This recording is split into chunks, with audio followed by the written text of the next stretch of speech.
कच्ची पपई झाली काय ग? अयो रामकृष्णारी मक्कर कुसळ भरली.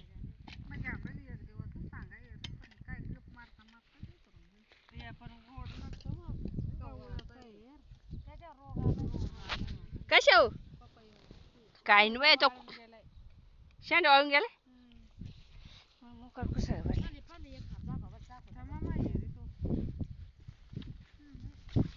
कशी लागती? अगं ती काय आणली तो लमकुळी आणली का?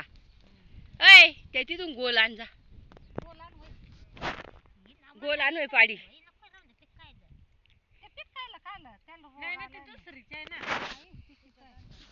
दोन्ही तिच्याच आहेत का? अगं त्याची भाजी लई भारी झाली असती. काय करू? तिकडे टाकू धर. काय करते? करा ना भाजी मग. आता कधी करू? संध्याकाळी. नको माझी भाजी आहे शिल्लक. मी जास्त केली ती.